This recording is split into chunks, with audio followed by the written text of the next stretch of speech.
जय गुरुदेव। प्राणायाम योग शास्त्र का चौथा अंग प्राणायाम है।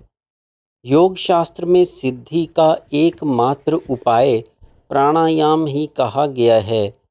योग का यावतीय ऐश्वर्य प्राणायाम से ही प्राप्त होता है। इसलिए जितने भी प्रकार के योग हैं वे सभी प्राणायाम से ही चलते हैं। एवं प्राण का निरोध अर्थात समाधि होने से समाप्त हो जाते हैं।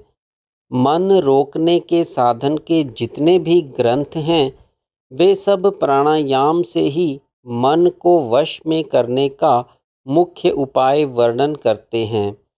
ऐसा कोई भी ग्रंथ नहीं है जिसमें प्राणायाम का वर्णन ना आया हो।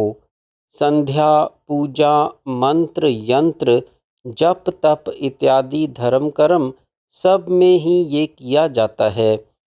बिना प्राणायाम किए मन नहीं रुकता, इसलिए सब साधनों में प्राणायाम की आवश्यकता है। अपने शरीर में स्थित वायु का नाम प्राण है और इसका आयाम या निरोध करना प्राणायाम कहलाता है।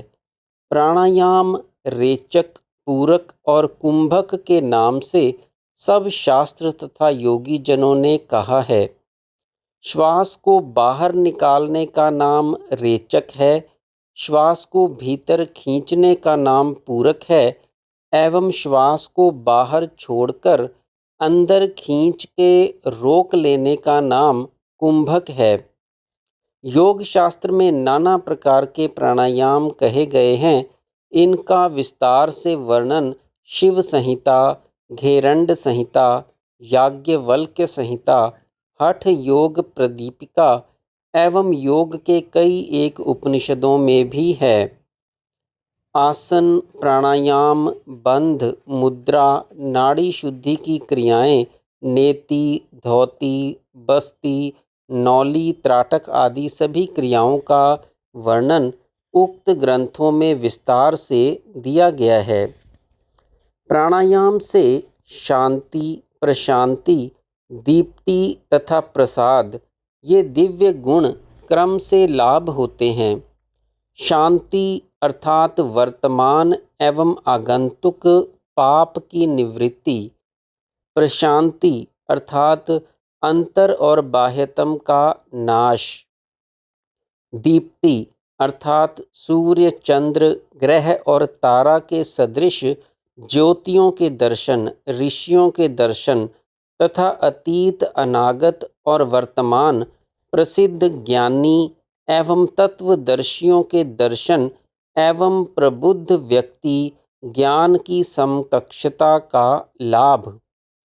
प्रसाद अर्थात आत्मा की तुष्टि, आत्मा में बुद्धि का अवस्थान और परम शांति इत्यादि दिव्य गुण प्राणायाम से साधक में स्वयं प्रकाशित होते हैं। प्रत्याहार योग का पांचवा अंग प्रत्याहार कहते हैं। स्वभावतः इंद्रियां अपने अपने विषय ग्रहण करने में प्रवृत्त रहती हैं, साथ ही मन भी विषयों को ग्रहण करता है। उसको बलपूर्वक विषयों से रोक लेना प्रत्याहार कहलाता है। बाह्य जगत में जो कुछ दिखता है उस सब को ब्रह्म रूप समझकर इंद्रियों को शब्द, स्पर्श, रूप, रस, गंध आदि अपने विषयों से रोक लेने को ही ज्ञानियों ने प्रत्याहार कहा है। धारणा योग का छठा अंग धारणा कहलाता है। योगी याज्ञवल्क्य ने गार्गी से कहा कि हे तपोधने, अब पंचविध धारणा कहता हूँ, समाहित चित्त होकर सुनो। यम, नियम, आसन, प्राणायाम आदि साधन से युक्त जिस साधक ने आत्मा में अपने मन की स्थिति दृढ़ कर ली है, शास्त्रों का तात्पर्य जानने वाले महात्माओं ने उस स्थिति को ही धारणा कहा है। यह धारणा योग शास्त्र में नाना प्रकार से कही गई है।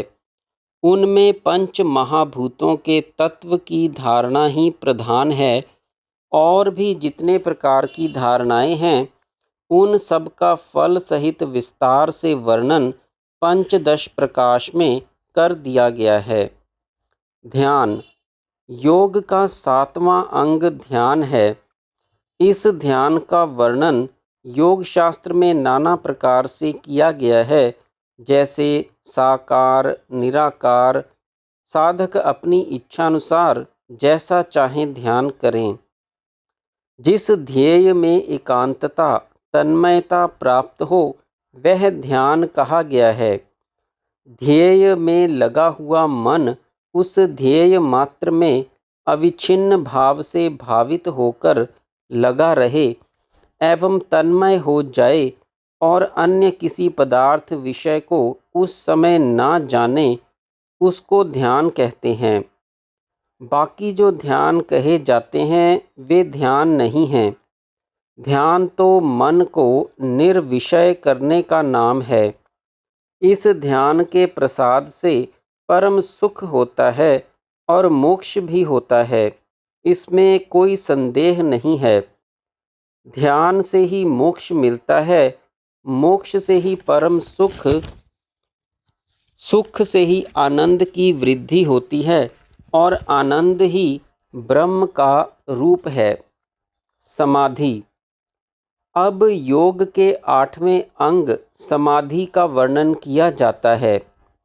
योग शास्त्र में समाधि का वर्णन नाना प्रकार से किया गया है, जैसे सविकल्प समाधि, निर्विकल्प समाधि, सबीज समाधि, निर्बीज समाधि, संप्रज्ञात योग, असंप्रज्ञात योग इत्यादि। यह समाधि ही योग शास्त्र का चूड़ांत ज्ञान है। योगी को समाधि हो जाने से ही सब साधन समाप्त हो जाते हैं।